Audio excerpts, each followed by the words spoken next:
Once, upon a midnight dreary, while I pondered, weak and weary, over many a quaint and curious volume of forgotten lore, suddenly there came a tapping, as of someone gently rapping at my chamber door.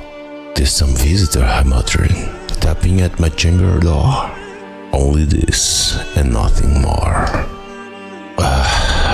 Distinctly I remember, it was in the bleak December, and each separate dying ember reared its ghost upon the floor. Eagerly I wished the morrow. Vainly I had sought to borrow from my books surcease of sorrow for the lost Lenore, for the rare and radiant maiden who the angels named Lenore, nameless here forevermore. And the silken sad and certain, rustling for each purple curtain, thrilled filled me with fantastic terrors never felt before. So that now to still the beating of my heart I stood repeating, "'Tis some visitor entreating entrance at my chamber door, some late visitor entreating entrance at my chamber door. This it is, and nothing more." Presently my soul grew stronger, hesitating then no longer. "Sir," said I, "oh madam, truly your forgiveness I implore. But the fact is, I was napping, and so gently you came rapping, and so faintly you came tapping at my chamber door, that I scarce was sure I heard you. Here I opened wide the door, darkness there, and nothing more. Deep into the darkness peering, long I stood there, wondering, fearing, doubting, dreaming dreams no mortal ever dared to dream before. But the silence was unbroken, and the stillness gave no token, and the only word there spoken was a whispered word, Lenore. This I whispered, and an echo murmured back the word, Lenore. Merely this, and nothing more. Back into the chamber returning, all my soul within me burning. Soon I heard again a tapping, somewhat louder than before. "Surely," said I, "surely there is something at my window lattice. Let me see then what that is, and this mystery explore. Let my heart be still a moment, and this mystery explore. This the wind, and nothing more." Open here, I flung the shutter, when, with many a flirt and flutter, there stepped a stately raven of the saintly days of yore. Not the least substance made here, not a minute stopped or stay here, but with mien of lord or lady, perched above my chamber door, perched upon the bust of Pallas, just above my chamber door, perched and sat, and nothing more. Then this ebony bird beguiling my sad fancy into smiling, but the grave and stern decorum of the countenance it wore. "Thou thy crest be short and shaven, thou," I said, "art sure no craven, ghastly green, an ancient raven, wandering from the nightly shore. Tell me what thy lordly name is on the night Plutonian shore."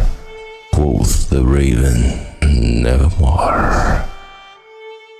Much I marveled this ungainly fowl to hear discoursing so plainly, though its answer little meaning, little relevance bore.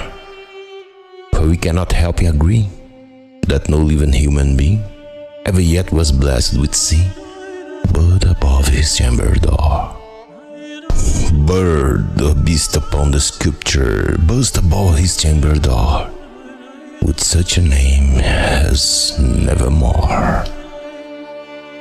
But the raven sitting lonely on the placid bust spoke only that one word, as if he saw in that one word he did outpour. Nothing farther than he uttered, not a feather than he fluttered, till scarcely more than muttered, other friends have flown before. On the morrow he will leave me, as my hopes have flown before. Then the birds say, Nevermore. Startled at the stillness broken by replies so aptly spoken, said I, what he utters its only stock and store, caught from some unhappy master, who unmerciful disaster followed fast and followed faster, till his songs one burden bore, till the dirges of hope that melancholy burden bore, of nevermore. But the raven still beguiling all my fancy into smiling. Straight I wheeled a cushioned seat in front of bird and bust and door. Then, upon the velvet sinking, I betook myself into linking, fencing unto fencing, thinking, what this ominous bird of yore, what this green ungainly, ghastly, gaunt and ominous bird of yore meant in croaking, Nevermore. This I sat engaged in guessing, but no syllable expressing, to the fall woe's fired eyes now burning to my bosam's core.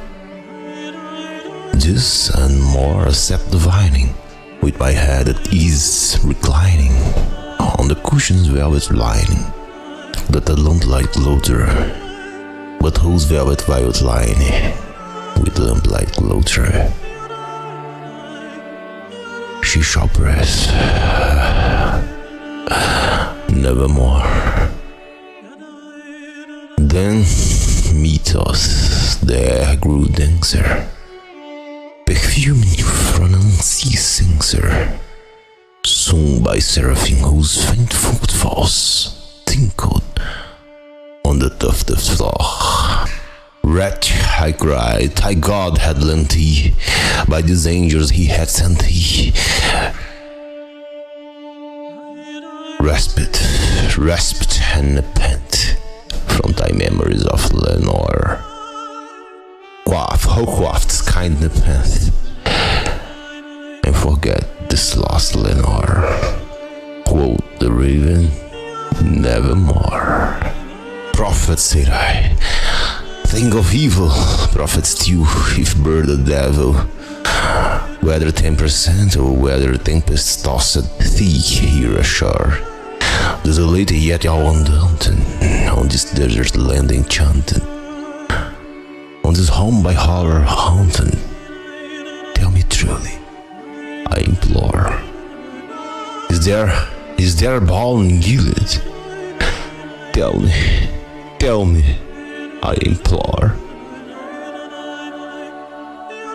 Quoth the raven, Nevermore.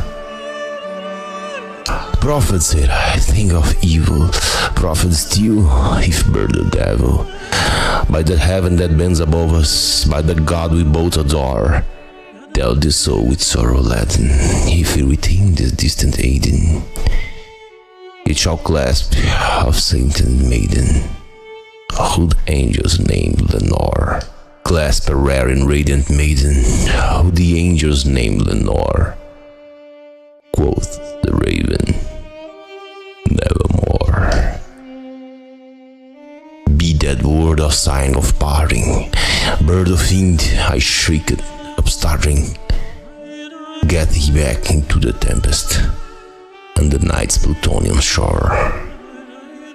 Leave no black plume as a token of the light thy soul had spoken. Leave my loneliness unbroken. Quit the bust above my door. Take thy beak from out my heart, and take thy form from off my door. Quoth the raven, nevermore. And the raven, never fleeting, still is sitting on the padded bust of Pallas just above my chamber door, and his eyes have all the seeming of a demon's there is dreaming, and the lamplight orange streaming throws his shadow on the floor, and my soul from out the shadow that lies floating on the floor shall be lifted